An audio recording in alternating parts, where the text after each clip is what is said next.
Meu nome é Garrett, e isso aconteceu no outono de 2019, durante meu segundo ano na faculdade, em uma pequena cidade universitária no meio oeste americano. Eu tinha 19 anos, e após não conseguir um dormitório no campus, precisei buscar moradia fora. Depois de semanas procurando, encontrei uma vaga em uma cooperativa habitacional a alguns quilômetros da universidade. Não era o ideal, mas era acessível, e eu tinha uma bicicleta para me locomover, então a distância não me incomodava. A cooperativa era formada por 3 casas térreas, todas de madeira, com varandas desgastadas e um ar de comunidade alternativa. A maioria dos moradores era estudante como eu, jovens na faixa dos 20 anos, mas havia algumas exceções, ex-alunos que ainda rondavam a cidade, assistentes de professores e até pessoas mais velhas voltando à universidade para concluir seus estudos. Entre os moradores, uma mulher se destacou desde o início. Ela vivia em uma das outras casas e parecia ter uns 50 e poucos anos, embora seu rosto marcado e cabelo grisalho a fizessem parecer mais velha. Caminhava com um leve mancar,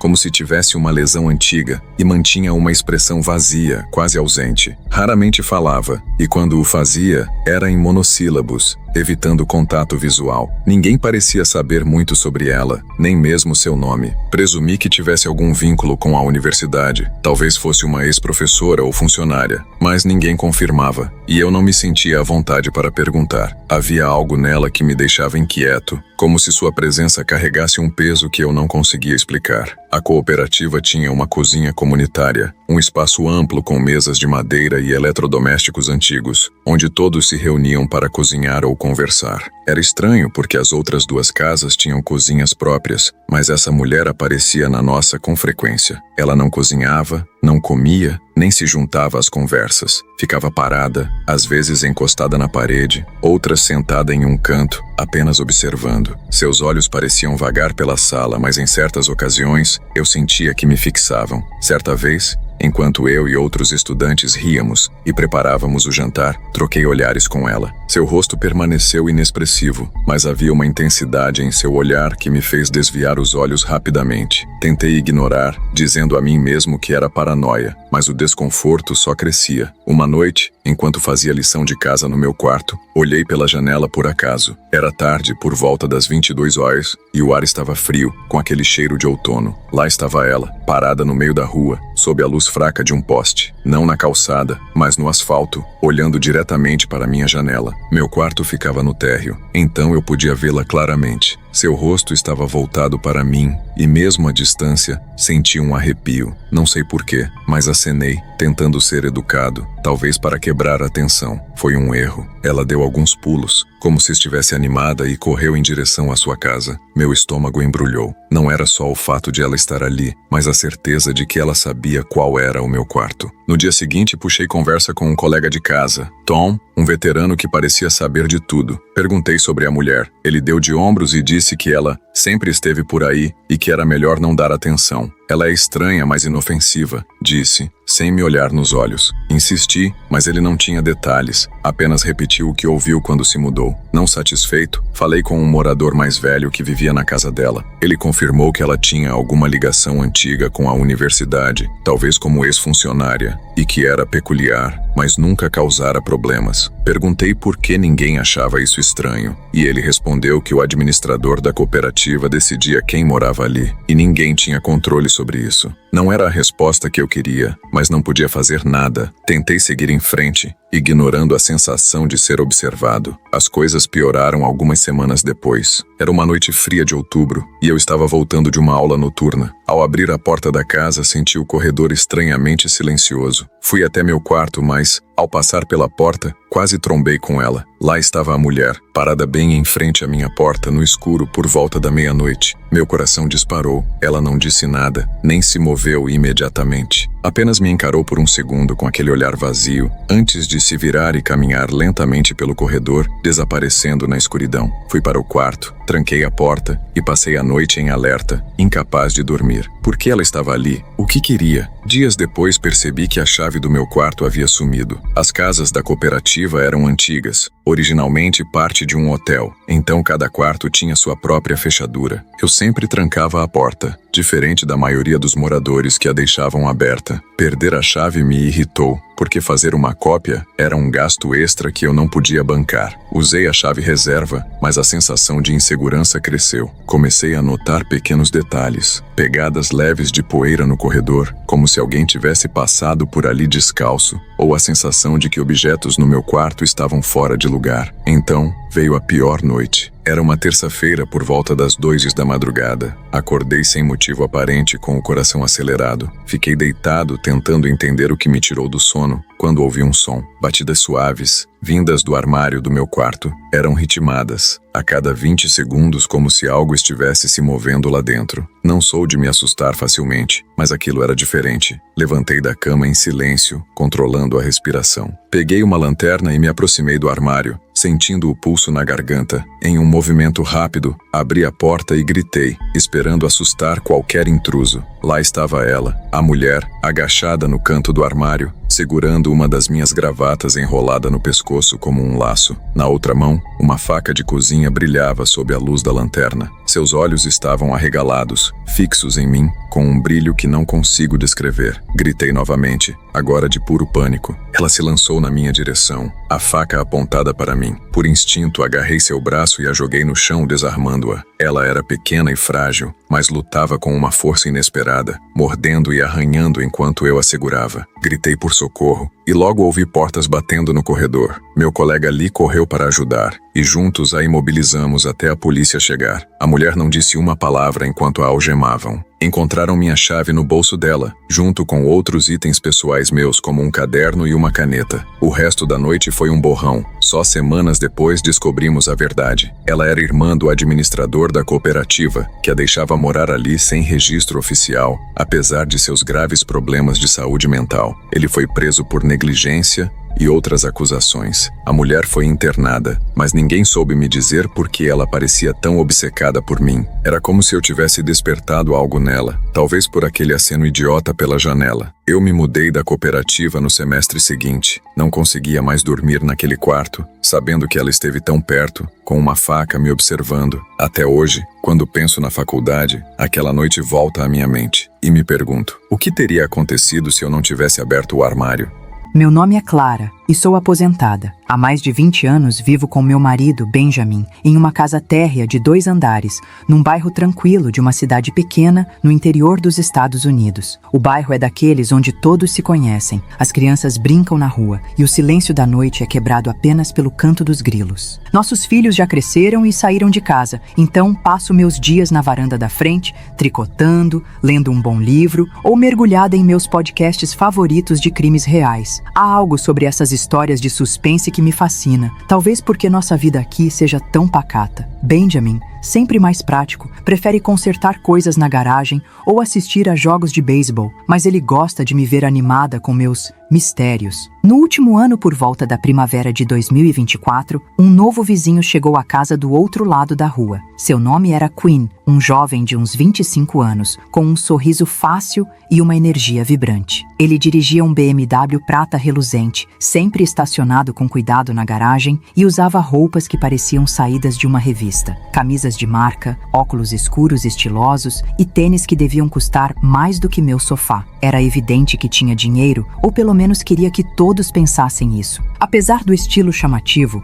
Quinn era surpreendentemente gentil. Logo após se mudar, bateu à nossa porta para se apresentar. Ele e Benjamin logo se conectaram, conversando sobre esportes, investimentos e até histórias de juventude. Quinn contava que trabalhava como freelancer na indústria do entretenimento, algo sobre produção de conteúdo para personalidades da internet. Confesso que não entendi muito bem. Tecnologia nunca foi meu forte, mas ele parecia bem-sucedido, e isso explicava o carro e as roupas. Por alguns meses, tudo correu como esperado. Quinn era um vizinho educado, acenava para mim ao sair de casa e eu retribuía da varanda, onde passava boa parte do dia. Como estou aposentada, tenho tempo para observar o movimento do bairro, os vizinhos passeando com seus cachorros, as crianças andando de bicicleta, o carteiro que sempre esquece nossa correspondência. Quinn, percebi, tinha uma rotina agitada. Saía cedo, voltava tarde, às vezes com sacolas de lojas caras. Eu imaginava que levava uma vida glamourosa, talvez viajando para eventos ou festas, mas, por volta do outono, comecei a notar algo que me deixou intrigada. Uma garota loira, jovem, talvez na casa dos 20 anos, passou a aparecer na casa de Quinn. Ela dirigia um conversível branco, sempre impecável, com a capota abaixada,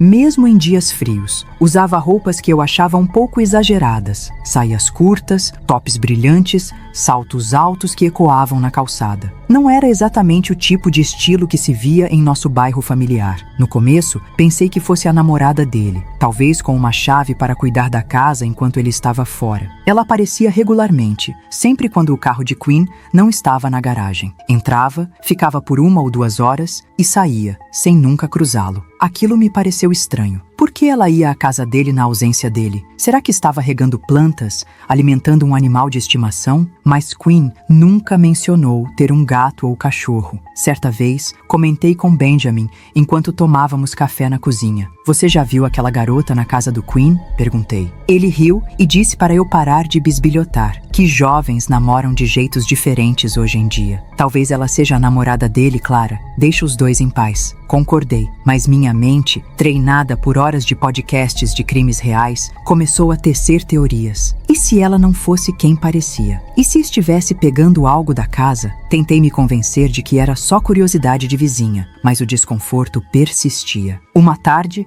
enquanto eu cuidava das rosas no meu jardim, ouvi gritos vindo da casa de Quinn. Era ele e a garota, parados na entrada da garagem, discutindo acaloradamente. Ela gesticulava, jogando as mãos para o alto, gritando palavras que eu não conseguia distinguir, mas que soavam como veneno. Quinn, normalmente tão calmo, parecia exasperado, respondendo com gestos contidos. Por um momento, achei que ela ia atacá-lo, tamanha era a fúria em seus movimentos. Então, ela entrou no conversível, bateu a porta com força e arrancou, os pneus cantando no asfalto. Quinn ficou ali, balançando a cabeça, antes de voltar para dentro. Não acho que ele me notou, mas fiquei paralisada, com a tesoura de poda na mão, tentando entender o que acabara de ver. Briga de casal, disse a mim mesma, repetindo as palavras de Benjamin. Mas algo naquela cena não parecia certo. Depois disso, o conversível branco continuou aparecendo, sempre quando Quinn não estava. Comecei a contar, 2, 3, às vezes 4 vezes por semana. Ela entrava com uma chave, ficava por um tempo e saía, como se tivesse uma rotina. Minha curiosidade virou inquietação. Contei a Benjamin novamente, e ele, com seu jeito prático, disse: Clara, não é da nossa conta. Deixa o garoto viver. Tentei seguir o conselho, mas minha mente não parava. Será que ela estava roubando algo? Verificando correspondência? Ou era algo mais sinistro? Meus podcasts me faziam imaginar câmeras escondidas, chantagens, coisas que pareciam absurdas para um bairro como o nosso. Então, veio a noite que mudou tudo. Era uma madrugada fria, por volta das 2 horas, quando Benjamin e eu fomos acordados por sirenes. Corri para a varanda, ainda de pijama, e vi luzes vermelhas e azuis piscando na rua. A casa de Quinn estava cercada por viaturas policiais e uma ambulância estacionava na entrada. Alguns vizinhos já estavam na calçada, cochichando, com expressões de choque. Então, vimos a garota, que depois soubemos se chamar Ellie, sendo escoltada por 2 policiais, algemada. Ela não resistiu, não gritou, apenas caminhava com um olhar vazio, como se estivesse em outro mundo. Meu coração apertou. Momentos depois, paramédicos trouxeram Quinn para fora em uma maca. Ele estava coberto de sangue, com curativos improvisados no peito e no braço. Benjamin segurou minha mão e eu mal conseguia respirar. O Swift, ele está vivo, sussurrei, enquanto a ambulância partia com ele. Não vimos Quinn por 1 semana. A preocupação nos consumia. Será que ele estava bem? O que tinha acontecido? Quando ele voltou para casa, ainda com curativos e visivelmente abalado, fomos visitá-lo. Ele nos recebeu na sala, com móveis caros, mas uma expressão cansada. Sentamos, e ele nos contou tudo, a voz tremendo em alguns momentos. Ellie não era apenas sua namorada, ela se tornara obcecada por ele. No começo, o relacionamento era normal, mas ela começou a exigir coisas caras, jantares, joias, viagens. Quando Quinn hesitava, ela ficava possessiva, às vezes agressiva. Ele descobriu que ela roubara sua chave reserva e fizera uma cópia. Pior, instalara câmeras escondidas no quarto dele, trocando as baterias quando ele não estava em casa. Ela também rastreava sua localização pelo celular, algo que nem sabíamos ser possível. A briga que presenciei foi Quinn tentando terminar com ela. Ellie recusou, insistindo em continuar. Ele cedeu, aceitando uma pausa, mas ela viu tudo pelas câmeras. Naquela noite, ela invadiu a casa com uma faca. Quinn conseguiu desarmá-la, mas não sem se ferir gravemente. Ele mostrou as cicatrizes, ainda frescas, e disse que os médicos o alertaram que, por pouco, não perdeu a vida. Estava abalado, com olheiras profundas, como se o trauma o seguisse. Ele admitiu que exibira seu dinheiro demais, especialmente para garotas como ela, e que isso o tornara um alvo. Semanas depois, ele se mudou. Disse que não se sentia mais seguro naquela casa, temendo que Ellie tivesse amigos que soubessem onde ele morava. Antes de partir, deixou um número de emergência, mas nunca mais tivemos notícias. Benjamin e eu rezamos para que ele esteja bem, reconstruindo sua vida em algum lugar seguro. Ninguém, especialmente alguém tão jovem, deveria passar por algo assim. Meu nome é Luísa, e isso aconteceu no verão de 2024, quando me mudei para um bairro tranquilo em uma cidade pequena, buscando um recomeço após um término complicado com um ex-namorado. O bairro era perfeito, gramados bem aparados, casas espaçosas, famílias passeando com seus cachorros, crianças brincando na rua ao entardecer. Minha casa era modesta, com uma varanda pequena, uma sala aconchegante e um escritório no terceiro andar onde eu trabalhava remotamente. Mas a casa ao lado, uma mansão imensa, com janelas amplas, portas duplas e uma entrada majestosa, parecia deslocada no meio daquele cenário familiar. Pertencia a Damon, um cara da minha idade, com cerca de 27 anos, que vivia sozinho. Achei isso estranho. Quem precisa de tanto espaço para uma única pessoa? Ele tinha um mullet meio retrô, um sorriso fácil e dizia trabalhar com finanças, mas nunca entrava em detalhes, sempre mudando de assunto quando eu perguntava. Quando me apresentei, Damon foi simpático. Conversamos na entrada da casa dele, sob a sombra de um carvalho, e ele sugeriu que tomássemos uma cerveja algum dia. Fiquei animada, pensando que ter um vizinho da minha idade me ajudaria a me enturmar em um bairro onde eu me sentia um pouco fora de lugar. Tentei marcar algo algumas vezes, enviando mensagens, mas ele sempre respondia com desculpas. Reuniões, prazos, trabalho. Nossa, está corrido, mas a gente marca logo, dizia. Depois de algumas tentativas, desisti. Não era má vontade, ele só parecia desinteressado. Com o tempo, notei que Damon vivia como um fantasma. Seu sedã preto ficava sempre na garagem, mas eu nunca o via sair para comprar comida, receber entregas ou ter visitas. Nada. Era como se ele não existisse fora daquela casa. Como trabalho em casa, meu escritório tinha vista direta para a propriedade dele, e era impossível não reparar na ausência de movimento. Às vezes, me pegava olhando pela janela, tentando decifrar que tipo de vida ele levava. O bairro era calmo, quase monótono. Os vizinhos eram, em sua maioria, famílias com crianças pequenas ou casais mais velhos, todos muito gentis, mas com rotinas previsíveis. Me apresentei a todos quando cheguei, querendo ser uma boa vizinha, mas confesso que me sentia deslocada, uma mulher solteira de 27 anos, em um lugar tão voltado para famílias. Minha casa era funcional, um quarto com uma cama confortável, uma sala pequena com um sofá velho, uma cozinha apertada e o escritório com uma vista privilegiada. Eu passava horas ali, entre chamadas de trabalho, e-mails e planilhas, mas sempre com um olho na casa de Damon. Não era obsessão, juro, a mansão dele estava bem na minha linha de visão e a falta de atividade me intrigava. Como alguém pode viver tão isolado em uma casa tão grande? Minha rotina era simples. Acordava cedo, tomava café na varanda, trabalhava até o fim da tarde e, às vezes, caminhava pelo bairro ao pôr do sol, cumprimentando os vizinhos. A casa de Damon, porém, era um mistério. Eu nunca via entregas de comida, amigos vizinhos ou até mesmo o carteiro batendo na porta dele. O sedã preto não saía da garagem e as cortinas estavam sempre fechadas. Certa vez, enquanto regava as plantas na minha varanda, vi Damon sair rapidamente, entrar no carro e voltar horas depois com uma sacola pequena. Foi o único movimento que presenciei em semanas. Comecei a imaginar o que ele fazia o dia todo. Será que trabalhava de casa, como eu?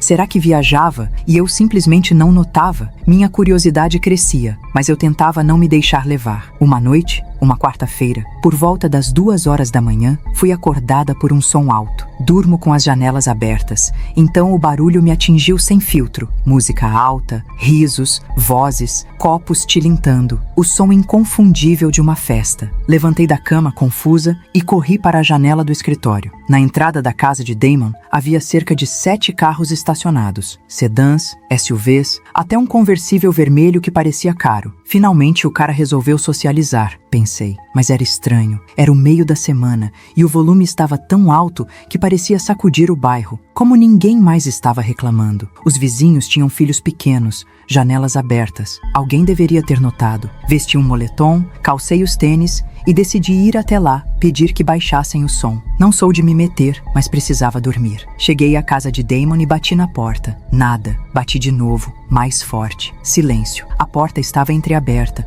o que me deu um arrepio. Empurrei lentamente e entrei. No hall havia uma pilha de sapatos, uns 10 ou 12 pares, tênis gastos, botas de trabalho, sapatos sociais brilhantes, até um par de sandálias femininas. Mas a casa estava vazia. A sala, ampla, com móveis caros, uma TV enorme e um tapete persa, não tinha uma alma. A música vinha de caixas de som no canto, mas não era música de verdade. Era uma gravação, risos, conversas, aplausos, como se alguém quisesse fingir que havia uma multidão. Meu coração acelerou. Por que os sapatos? Por que os carros? Aquilo não fazia sentido. Passei pela cozinha, impecável, sem copos ou pratos sujos, e notei uma porta entreaberta que levava ao porão. Meu instinto gritava para eu sair, mas a curiosidade foi mais forte. Eu precisava entender o que estava acontecendo. Desci as escadas devagar, segurando o corrimão no escuro. O ar estava pesado, com um cheiro forte de alvejante que irritava o nariz e ardia na garganta. No fundo do porão, uma luz fraca vinha de uma porta entreaberta. Ouvi um som mecânico, rítmico, como uma máquina pesada funcionando. Um zumbido grave